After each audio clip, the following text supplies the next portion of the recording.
Okay, perfect.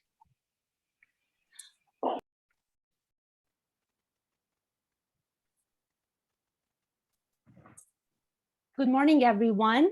My name is Sara Akrami. I'm an Iranian-Canadian author and translator. And welcome to the second session that we are holding about IRGC and Flight PS752. A few months ago, I had a distinct privilege of interviewing the Honorable Michael Chong, member of the Canadian Parliament, Shadow Minister of Foreign Affairs, and Vice Chair of Standing Committee on Foreign Affairs and International Development. Now, I would like to inform you that the Honorable Michael Chong is joining us today in order to provide his remarks and expertise about the Islamic Revolutionary Guard Corps and Flight PS752. Mr. Chong, it's been more than a year since downing of Flight PS752 by IRGC missiles, and the federal government still hasn't taken any significant action in order to hold the perpetrators of this crime accountable. Do you think that the Islamic Republic of Iran, with the help of IRGC, used the passengers of Flight PS752 as human shields for its own political aspirations? And why is there a delay from the federal government's side for seeking justice regarding this matter? Time is yours, sir. Well, thank you, Sarah, and to everyone here on the call. I want to offer my deepest sympathies on your loss. It's something that many of us are mindful of as we deal with this issue. I can tell you a personal story. It's not the same as what you have gone through, but I lost both of my parents in car accidents suddenly. And while it's not the same thing as the accident that you have been through, the terrorist attack that you have been suffering through, I know what it's like to suddenly wake up one morning and suddenly lose two loved ones. And so I share your grief about your loss of your loved ones.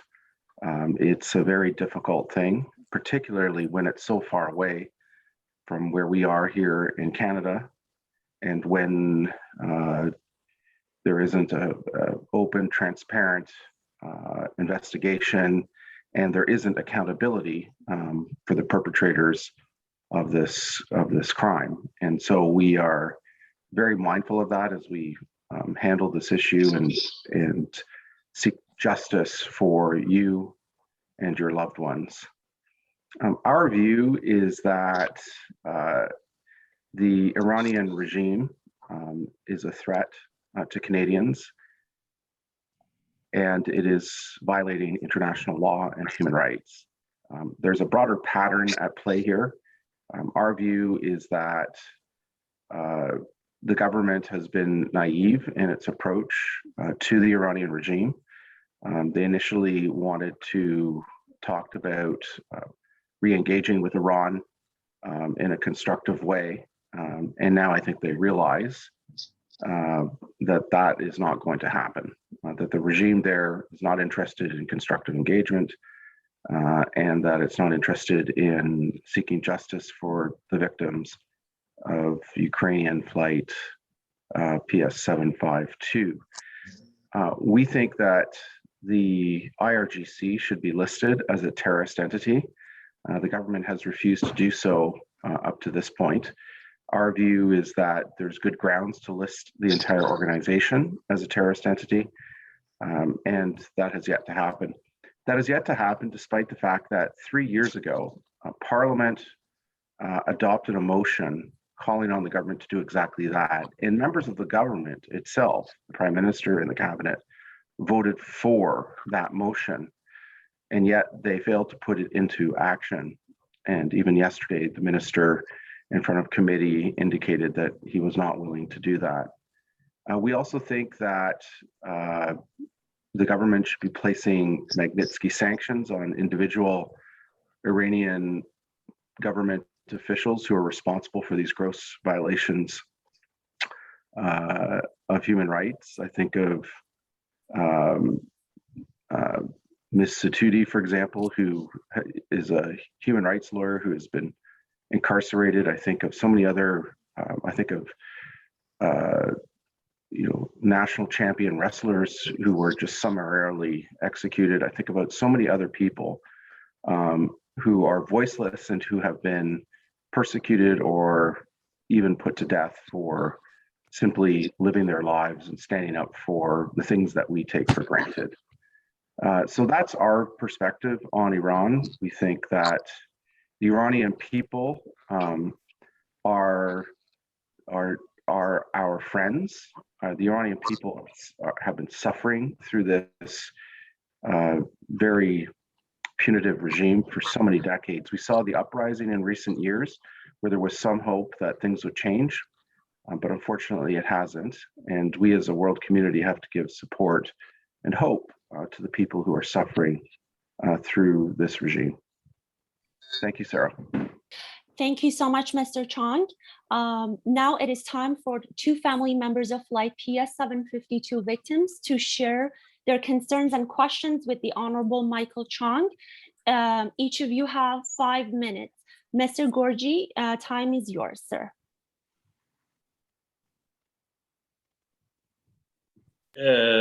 Thank you, Michael, for your time and coming in our meetings. Well, the way liberal government as a diplomacy with Islamic regime actually it raises some serious concerns. The first is because the diplomacy, their diplomacy is soft, ineffective, and passive regarding Islamic regime. And first, it violates the basic fundamental value of Canadian and in the international community regarding human rights, because Islamic regime, and actually IRGC, and you know, IRGC and Islamic regime, they are inseparable. At the end, they are the same. They are all the same. And well, you know, the Islamic regime is on the top of the violation of human rights in the world. So that's the first. Dealing with a regime like this is against the value of Canadian and, as I said, the international community values. Second, this soft diplomacy, and what we see concretely in the PS 752 shutting down, okay, that practically after more than 1 year and 3 months, the government of Canada didn't do anything meaningful and effective against the regime. And you know, because that encouraged the terrorism activities of the regime, even in the future against the Canadian. Because if they see the regime, they see there is no consequences in doing such crimes. There's no serious consequences. So they encourage in the future, in whatever situation, they don't mind and they don't care about the reaction of the government of Canada, so they do whatever they do against the Canadian. That's exactly the case because, for example, they are afraid of United States reaction at the amid of that conflict, and even they asked the passenger of the flight if they have American passports, because they were afraid of American reactions to make sure that there is no casualty of United States citizen. But they don't care about Canadian citizen, and especially when they did this crime and they see no serious measures and reactions from the government of Canada, well, it encourages them to do in the future, so don't hesitate to do that. So that's compromises this way of dealing with the situation compromises the national security of Canadian and Canadian people. The third is, regime of Iran and IRGC, they have the huge money laundering they did than they do in Canada. They invest in institutional, public institution, organization, NGOs, through the lobbyists, etc. And it's very well known, and everybody almost know about that, and for sure the government also. And that's a very big concern about interference, foreign interference. And they do really, we know that they do systematically to interference in the politics of Canada, in the economy of the Canada, and it's a very serious concern. And what we see about the unwillingness of Canadian, the Liberal Party, Liberal government, to enforce the IRGC terrorism as a terrorist organization, it raises some serious questions, some serious concerns that why they resist to that. There is something that already passed as a motion in Parliament, Thank you. and they resist to that, despite all the facts, all what happened, and it raises some serious question in public mind. Well, maybe they are under the influence of the money comes from Iran. That's a question, because otherwise it doesn't make sense. And well, you say that the government is naive. Well, the government shouldn't be naive. Otherwise, it's not a government. Thank you, Mr. Gorji. Thank you very much. Thank you so much. The next family member of flight PS-752 victim is Mr. Jawad Soleimani, who lost his wife on flight PS-752. He's also the chair of fact-finding committee for Association of Families of Flight PS-752. Time is yours, sir. Thank you, Sarah. At first, I'm going to talk about flight PS-752 and why it was a heinous crime and our demands from the Canadian government. And then I will talk a little bit about bloody November 2019 and why it is necessary to list to IRGC as a terrorist entity in Canada. As you know, on January 8, 2020, the Iranian regime knowingly kept the airspace open amid significant military tension between Iran and US after Iran attacked US military bases in Iraq. And the United Nations Special Rapporteur, Dr. Akrami, on February 2021, in her comprehensive report, called Iran's report on the downing of flight PS-752 contrived, misleading to deceive the international community. She clarified that as long as the Iranian regime does not answer numerous questions surrounding the downing of flight PS-752, the intentionality scenario is very serious and must be investigated. In her interview with CBC, Ms. Colomar explained that the onus is on Iran to prove that the downing of flight PS-752 wasn't intentional. Honorable Michael Chong, the Iranian regime murdered our loved ones, hijacked many funerals for their propaganda by writing down congratulations on your martyrdom on their coffins, detained and tortured some families, imprisoned many protesters against the intentional downing of flight PS-752, blocked impartial and credible investigations. And now there is still no truth, no accountability, and no justice for the victims of flight PS-752, their families, and all Canadians who have been impacted by this atrocity. I'd like to thank the Canadian government for offering some families of flight PS-752 victims new ways to get permanent residency. But it's very important to know that this new policy announced yesterday is for some families, not all families, like families of international students, victims of flight PS-752. Again, I thank the Canadian government for this new policy. But there is an important but. Bringing justice and discovering the truth are way more important than offering permanent residency for families of victims. The Association of Families of Flight PS752 victims, which represents more than 150 families of PS752 victims, recently started a campaign to write a letter to Canadian officials to pursue justice for the Flight PS752 case. Sergeant, someone, I think Mr. Matt Buzengi, should mute himself. Sorry, I can't There- talk right now. I'm gonna join you guys later. Okay, thank you. You have 2 minutes, sir. Okay, sure. Thank you so much. So,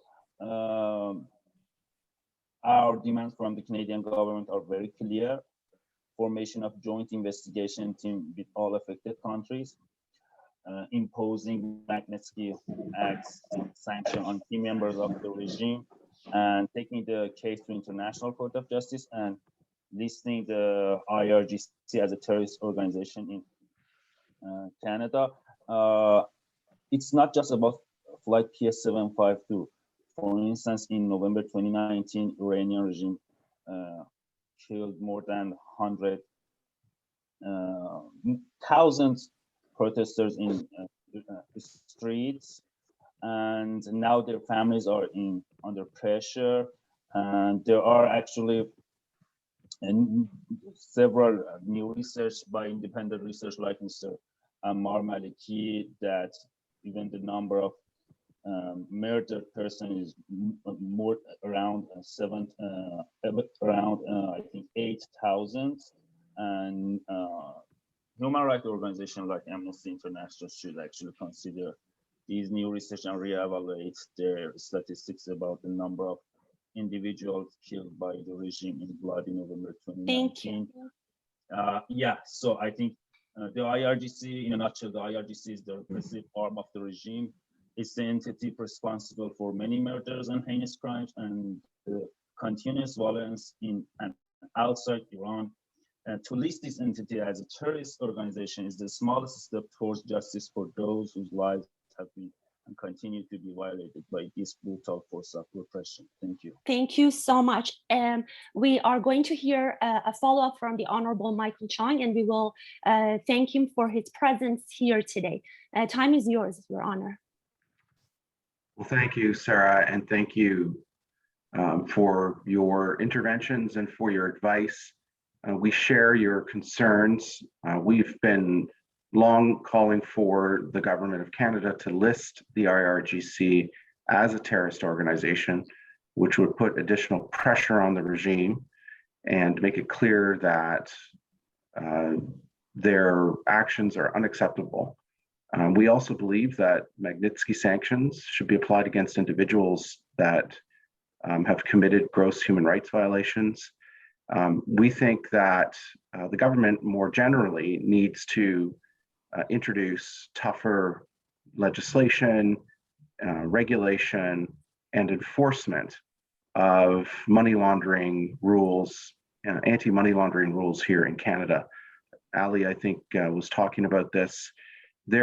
Canada has become a haven for money laundering and snow washing as of proceeds of criminal activity, both state-sponsored criminal activity as well as individual criminal activity. And some of that involves members of individuals who are close or affiliated with the Iranian regime here in Canada. Transparency International recently ranked Canada at the bottom of the list of all G20 countries due to its failure to meet the G20's anti-money laundering commitments. In 2016, there was a report that identified Canada as a laggard. It was the Financial Action Task Force, which was an intergovernmental organization here that evaluates compliance. And recently, the United Kingdom, an organization called the Tax Justice Network just last year concluded that Canada has long had a history of a long history in the development of tax havens, and today is becoming known as a destination for money laundering due to weak rules over corporate transparency and beneficial ownership. Our weak anti-money laundering laws provide criminals with anonymity to not get caught, and if they are caught, likely not to be prosecuted.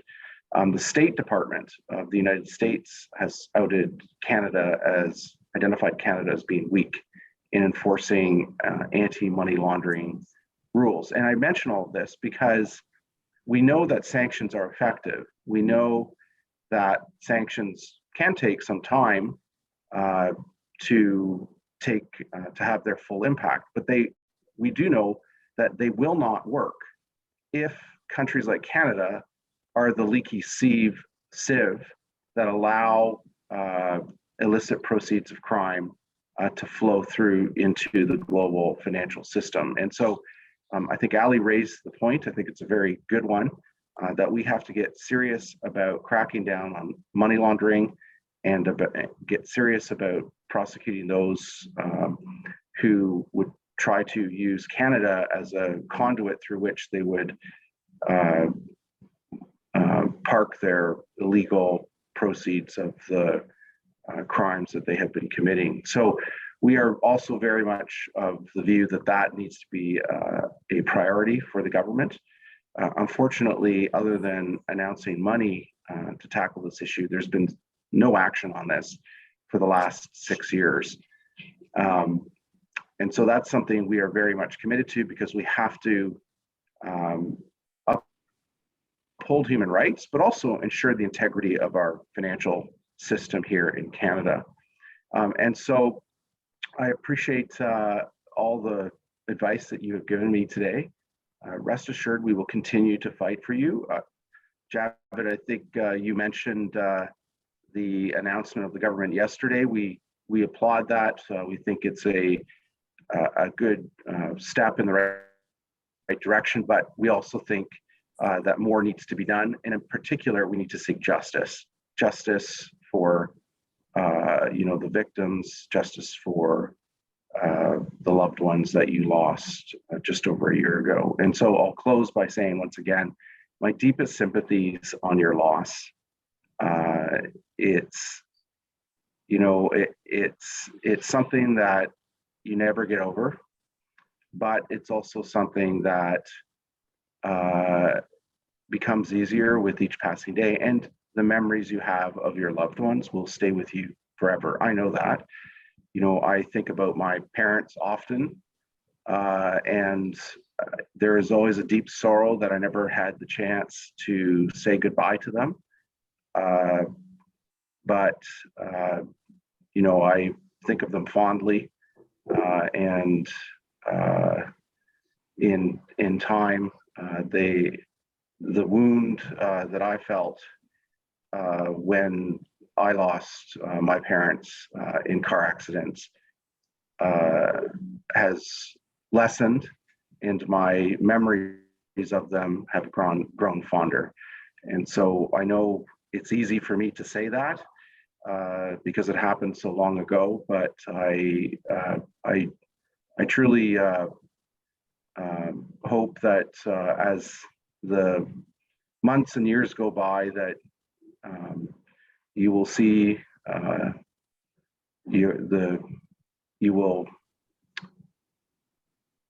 the wound you feel from this will get less sharp and less painful. And so once again, my sympathies, and we will do everything we can here in Ottawa to fight for justice for you and your families. Thank you so much.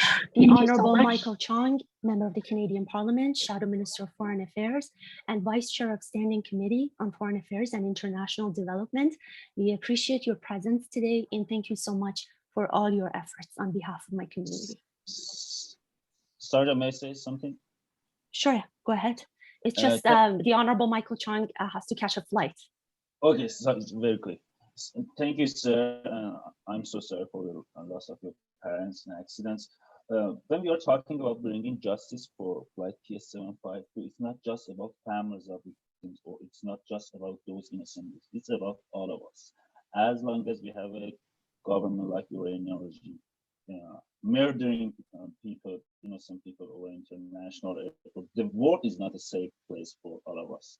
So bringing justice is about all of us. And thank you so much for all your efforts and all you have done for Flight PS752. Thank you so much. We are going to hear from our expert. We have a special guest joining us from Hague, Netherlands. Damon Golriz is a lecturer at the Hague University. He frequently lectures on Iran affairs at the Faculty of Governance and Global Affairs at Leiden University. Golriz has a degree in mechanical engineering, followed by studies in political science and philosophy from Leiden University. He is also a research fellow at Leiden University's Lectorate Research Group on International Peace, Justice, and Security. In addition to his academic work, he regularly contributes to various Dutch, English, and Persian print and news platforms. Damon, last year, after the downing of Flight PS752 by IRGC missiles, you appeared on Canada's CBC. Since the beginning, you have believed that the Islamic Republic of Iran has shut down Flight PS752 on purpose. Why do you think they committed this crime? And as an expert, what are your suggestions for holding the regime and IRGC accountable? Time is yours, sir. Thank you very much for inviting me to this valuable and important conference. Let me start with delivering my deepest sympathy and condolence to the families of the lost one. But by downing the Ukrainian plane, I think this is a national tragedy for many Iranians, but also probably a national tragedy for countries where, like Canada, like other countries like Ukraine. So I'm happy that you guys have organized this conference, and I hope that you keep on going, because talking about it, even if it's difficult to adopt the motion 754, I think it's more important to create a ground to influence the public, the politic, and the other sectors of the society in Canada, but also internationally, the media, to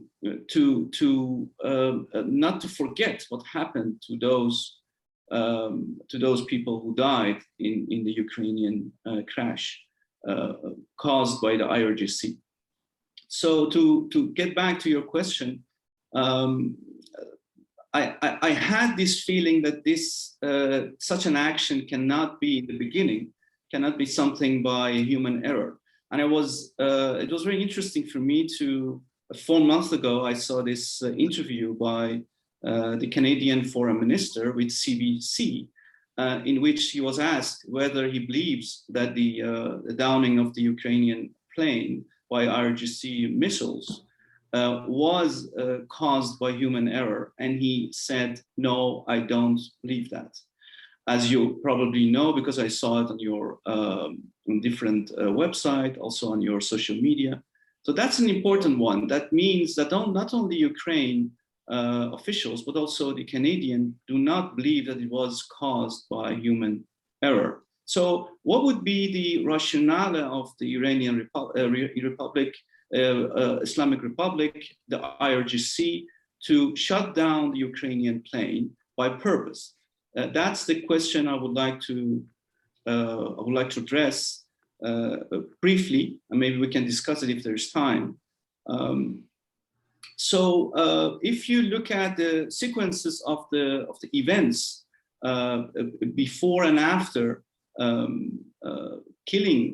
attacking Major General Qasem Soleimani in Iraq by the Trump administration, you can probably recall that a few months before that attack, Mr. Trump was warning the Iranians that if any American citizen would be killed by the Iranian fire, or the proxies of the Islamic Republic's Shiite proxies in the region, that if any American citizen would be killed by Iranian, then 52 targets inside Iran would be hit. And 52 was the number that was in remembrance of the 52 hostages, US hostages in the beginning of the Islamic Revolution. So this 52 is an important thing because, of course, many people, also the Iranian officials, you could read in their outlets, in the news outlets, in their interviews, that they didn't really take that seriously. Because it was Trump, it was the way he communicate with the media through his social media, especially Twitter, and it didn't really become a serious threat by Mr. Trump for IRGC for killing American citizens. It was at least more than 500 Americans were killed by Qasem Soleimani during the 2003 and 2011, the times of the Iraq war. So such a threat could not be materialized. It was just a social media, a media stunt, probably, that many Iranian officials thought. And that really changed after killing of Qasem Soleimani. So what happened after the killing of Qasem Soleimani was that we know now there are reports that say that there are reports that actually show us that Mr. Trump sent a letter to the Iranian officials through the Swiss embassy. And in that letter, he literally and concretely made clear that if there will be a retaliation for killing of Mr. Soleimani and any American would die, it was just the day or maybe a few hours after attacking Mr. Soleimani, then Ayatollah Khamenei would be attacked. Ayatollah Khamenei would be killed by Mr. Trump. So that's a different level of threatening the Iranians by this letter. And after mentioning the 52 targets that would be hit inside Iran if Iran kills any American. So the thing we changed was that making such a threat to the most powerful man in Iran, that without him, the future, the existence of the Islamic Republic would be a question, would be threatened. After killing Mr. Soleimani, which is materialized, now it shows that Trump is, let's say, crazy enough, or that Mr. Trump has the will and the power and the capability to fulfill such a threat if indeed any Iranian would be killed. Any US citizens would be killed by retaliation by the IRGC on the killing of General Soleimani. A few days later, IRGC sent out more than 16 ballistic missiles to the US military compound in Al-Assad. And fortunately, no Americans were killed. But you could imagine that sending ballistic missiles to a place where American soldiers are stationed is quite risky. I mean, you could not, even though they have took some measures, American knew about it. Iranian had informed the Iraqi government so that the Iraqi government would inform the Americans a few hours before the attack. You could imagine that this could cause a killing of the American soldier. And by killing American soldier, that would mean that probably Trump would fulfill his promise written by the letter to the Swiss embassy and would target Ayatollah Khamenei. It is in that light, I think, that one of the scenarios that could be by downing by purpose the Ukrainian airplane could be to create a national tragedy in a way that in a way that if there is a small chance that the American soldier would be killed by the IRGC missiles, then the national tragedy, the media war that could start, and also would postpone any reaction by Mr. Trump in attacking Ayatollah Khamenei, and even maybe further than that, 52 Americans. So to probably that could be one of the reasons that I think, if you just look at the sequences of events, could have been the way that the Iranian government used human shields as a way to guarantee its existence and to guarantee that if an American would die, then such a national tragedy could postpone any reaction or retaliation reaction by Trump in those days. And we could now see that yes, the events really changed. That we didn't talk, nobody even really talked about the consequences of the attack to Ain al-Assad, which is quite important if you look at it strategically. If you look at it from different angles, also to show how powerful the missiles by the Iranian regime are at this moment. But we all were mourning. We were, of course, we were all quite shocked by what happened to the airplane, and which took the Iranian government 3 days before they, after denying that they indeed it was downed by IRGC missiles. This what I'm trying to explain here. It can be one of the explanations, one of the rationale of the IRGC to do such a thing. If you present such a scenario to a Western, probably a Western educated person, they may probably be surprised. Why would such a government do such a scenario, unfold such a scenario? But I think if you look at the past 40 years, the way the Islamic Republic, the strategy they had in fighting against Saddam, the way they have been using many human as a shield to guarantee the ideology of the Velayat Faqih, and how many children were used as soldiers, not only Iranians, but also the children from Afghanistan in the war in Syria, but also Iranians in the war against Saddam. You could say that the apocalyptic way of thinking about politics could create such a scenario to just postpone any reaction, retaliation by Trump if a U.S. Citizen would die, U.S. soldier would die. So, thank you so much. Yeah, this was my I hope I try to keep it brief. And so if there's any question, I would be happy to answer. Thank you so much, Mr. Damon Golriz, lecturer at the Hague University. There is a question for both family members of flight PS 752. I think I'm going to ask that first from Javad.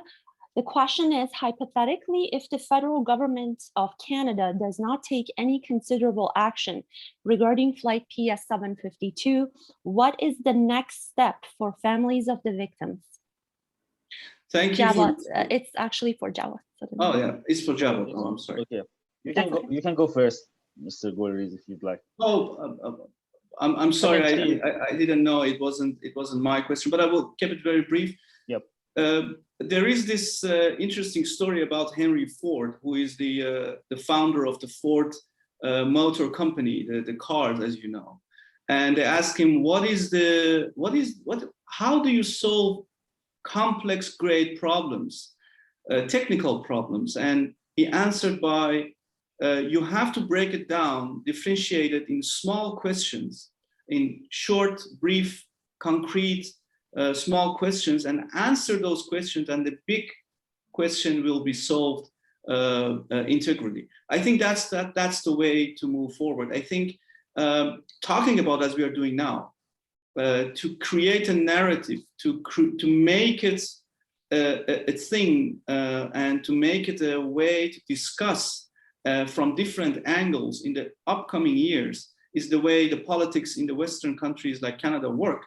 It needs a way to politicize it, to make it a matter of constituency of politicians, and in that way to bring the media with new facts and new stories, and that will at the end help to address such a question.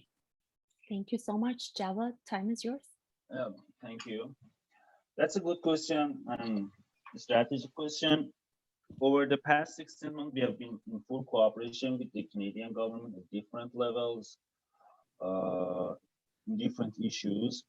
We have been very clear and frank about our demand, and we told them that we're not gonna just cooperating without any specific achievements.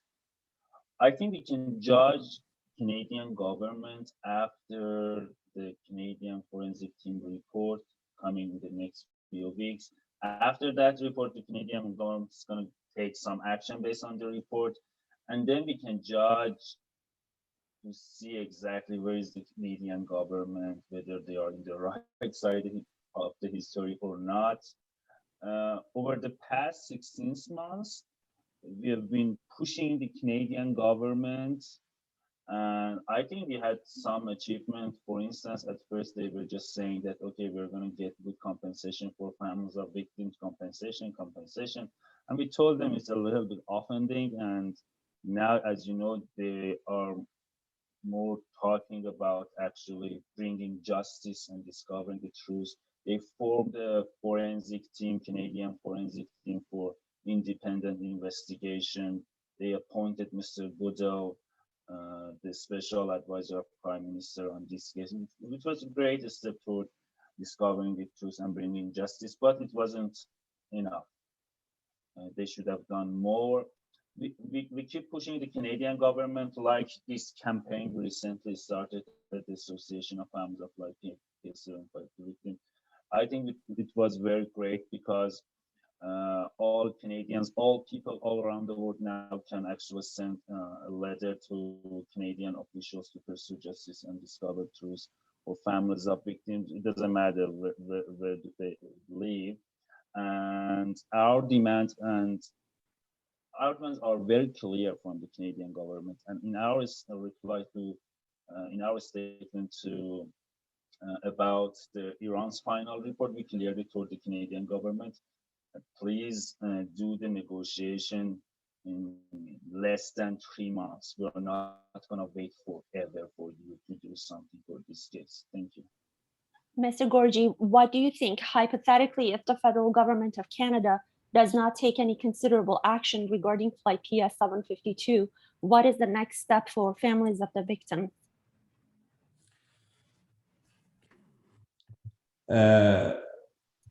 Actually, as Javad explained, the Association of the Victims Family, well, they have some plans for, I think, waiting for the report, the final report, investigating report of the government, and but finally, as what actually did have done the government of Canada since the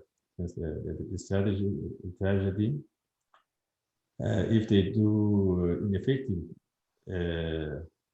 actions again, I think the families should go to the public opinions, to the media, and to the opposition parties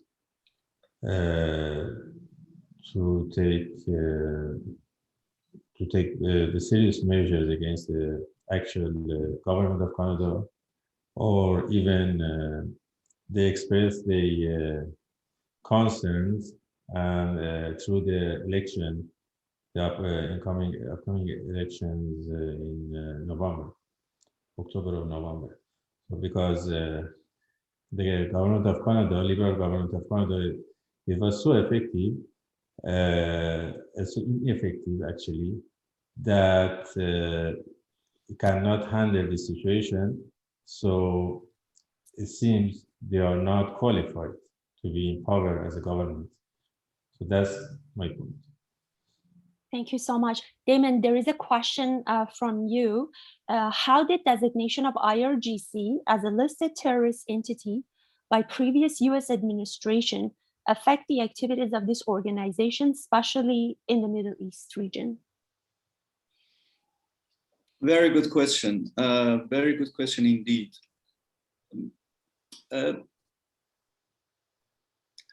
I think the best way to measure whether this was a successful designation or not is by measuring at what it caused. What it didn't cause was a third world war, as many apologists were saying in the media. Many apologists of the Islamic Republic were arguing that this will make the IRGC start a war, a third world war with the US. It didn't happen. Even after that, Qasem Soleimani was attacked by the US administration of President Trump. So it didn't cause any retaliation. At the same time, it offered the US government a web of possibilities to create a wall of sanctions and also break the taboo of IRGC internationally in a way that the IRGC is not the same as it was before the designation as a terrorist organization, where there was no retaliation by doing that. So this web of sanctions is now exactly the reason why the Islamic Republic has its fourth round of negotiation in Vienna to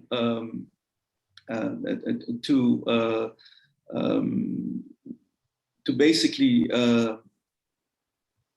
have the IRGC off the list of this as a terrorist organization by the US. And I think domestically in Iran, so I talked about regionally, internationally, and domestically in Iran, it really changed the paradigm. It really changed the paradigm of for many Iranians now, and you can see it from the way they address the presidential election in a month. Many Iranians domestically do not believe that solving the problem goes through the ballot of the Islamic Republic. They see IRGC as the biggest deep state. Even the reformists are saying that there is a biggest deep state that basically is trying to, besides the government, which is officially has the governance of Iran. IRGC is the one who decides on anything, has about 35 to 40% of the economy in its hands. So it really changed the paradigm by designation of IRGC as a terrorist organization by Mr. Trump, I think.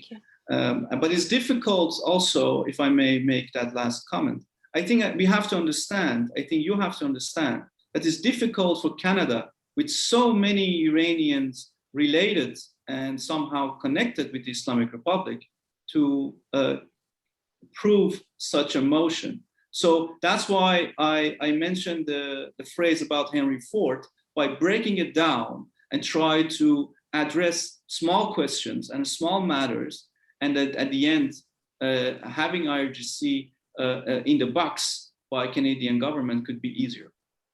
Thank you. There is another question for you, Damon. Is it possible that JCPOA revival or the Iran deal may have any influence in terms of compromising and delaying justice in the case of Flight PS752 restoration for justice? I think it makes it easier to somehow, let's say, to divert attention, international attention, the media attention from what happened to the Ukrainian flight. So it has not a positive impact, I think, on that matter. But it also depends on the Canadian, Ukrainian governments. And also, I think all of us, the Iranian diaspora, whether we can still keep this matter divided from the nuclear issue and also differentiated from the daily issues and focus on politicizing it and making it really a matter, as Mr. Gorji was explaining, to create a momentum every day and put it in the media. So it has, I don't think it has a positive impact. I think it has a negative impact on this matter if there is the revival of JCPOA. Thank you so much.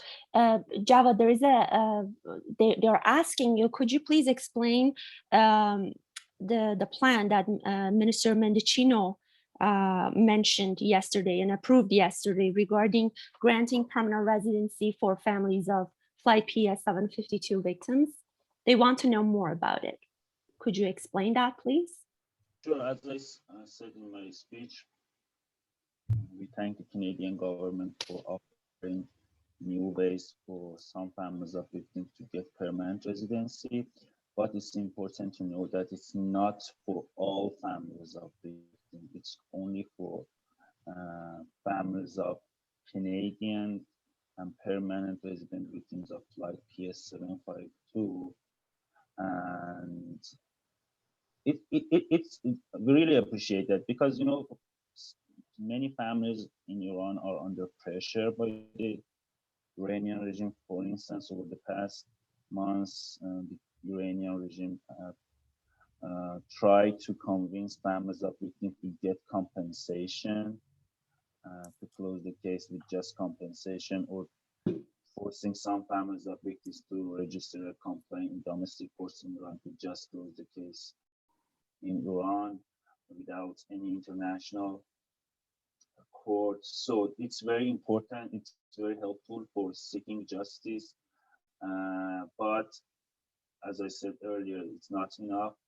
There is a lot of things that need to be done by the Canadian government, like taking the regime to International Court of Justice, like putting more pressure on Iranian regime by applying Magnitsky Act or listing IRGC as a terrorist entity in Canada, or formation of a joint investigation team with other countries, especially Ukraine. That was great, good step, but honestly, many other things are more important than permanent residency for families of victims. I talked to some families yesterday and they told that, okay, so let's say we have permanent residency status in Canada, what we're going to do without our loved ones, without knowing the truth, without knowing what exactly happened on that night, without seeing justice served. So, yep. Mr. Gorji, what are your thoughts about what happened yesterday? And regarding the same question, Minister Mendicino and the government is willing to grant permanent residency to family members of Flight PS 752 victims. What do you think about it? I think it has nothing to do with the pursuing justice, what the families, what they want. Well, I think it's a positive step. It can help, but it's not at all in line with what we are seeking for justice. So, well, I think it's not that important actually as an action. There is only 1 minute left to our event today. The final question is from both of you, Javad and Mr. Gorji. Do you think that the Ukrainian government has taken stronger action against the Islamic Republic of Iran when it comes to the case of Flight PS 752, or the Canadian government, in your opinion, as family members? Arijan, you can go first and I can cheat.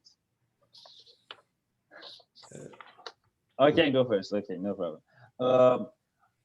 It's a tough question. Honestly, I don't have enough information to answer this question, but it seems that in media, in public, the Ukrainian government was stronger than Canadian government to put pressure on Iranian regime and pursue justice. I hope we can see better actions from Canadian government after releasing the Canadian forensic team report in coming few weeks. And you, Mr. Gorji? I think the Ukrainian government did much better than government of Canada and what we really expected from the government of Canada. So that's very unfortunate that a lot of Canadian residents of Canada, they are lost, but the government of Canada actually didn't deal very well with the situation, not very well, but very, unacceptable way to this situation. So that's, I can say it's really,